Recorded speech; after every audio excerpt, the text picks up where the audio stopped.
கிறிஸ்துவிலே மிகவும் பிரியமானவர்களே, 6/11/2025 உங்களை சந்திப்பதில் மகிழ்ச்சி அடைகிறேன். வாருங்கள், வர நிமிடம் நாம் ஜெபிப்போம். அன்பு தகப்பனை, இன்றைக்கும் என்னுடைய பாதுகாப்புக்காய் ஜெபிக்கும்படி என் தேவனுடைய சமூகத்தில் வருகிறேன். என் தேவனுடைய நீதியின் வலது கரத்தினால் இவரை தாங்கி வழிநடத்தும்படியாக ஜெபிக்கிறேன்ப்பா. செல்லக்கூடிய இடத்துல வெற்றி தருவீராக.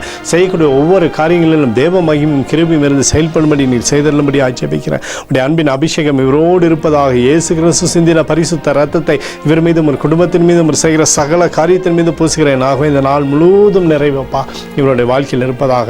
நீர் தருகிற நிறைவினால் இவரை நீர் மூடி மறைத்துக் கொள்ளும்படியாக ஜெபிக்கிறேன் தகப்பனே. சகலத்திலுமே நன்மை தருவீராக. செப்பனியா 3:15 இஸ்ரவேலின் ராஜாவாகிய கர்த்தர் எங்கள் நடுவில் இருக்கிறார் என்று சொல்லி எழுதப்பட்டிருக்கூடிய வார்த்தையின்படி ஆண்டவரே, நீர் எங்கள் நடுவில் இருப்பதற்காக நன்றி அப்பா. உம்முடைய கிருபை கோலும் கைத்தறியும் தேட்டட்டும். மகிமைப்படுத்தி ஆசீர்வதிங்க, பேரை பெருமைப்படுத்துங்க. இயேசுவின் நாமத்திலே ஒப்புக்கொண்டு ஜெபிக்கிறேன் நல்ல பிதாவே, ஆமென். பிரியமான ஜெப பங்காளரே, ஒரு நிமிடம் நம்ம இந்திய தேசத்திற்காகவும் ஜெபிப்போம். அன்பு தகப்பனே, 6/11/2025 இந்திய தேசத்திற்காக ஜெபிக்கும்படியாக உம்முடைய சமூகத்தில் வருகிறேனப்பா.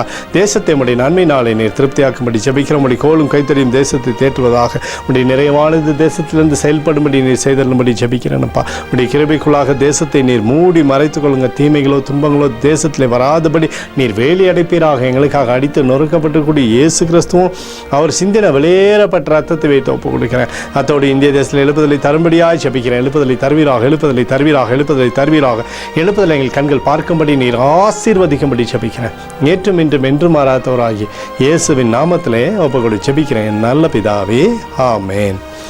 பிரியமான ஜெப பங்காளரே, ஆண்டவர் நம்மளோட ஜெபத்தை கேட்டிருக்கிறார். இந்த நாள் முழுவதும் கர்த்தராகிய இயேசு கிறிஸ்துக்குள் நீங்கள் வளரும்படி உங்களை வாழ்த்தி ஆசீர்வதிக்கிறேன், ஆமென்.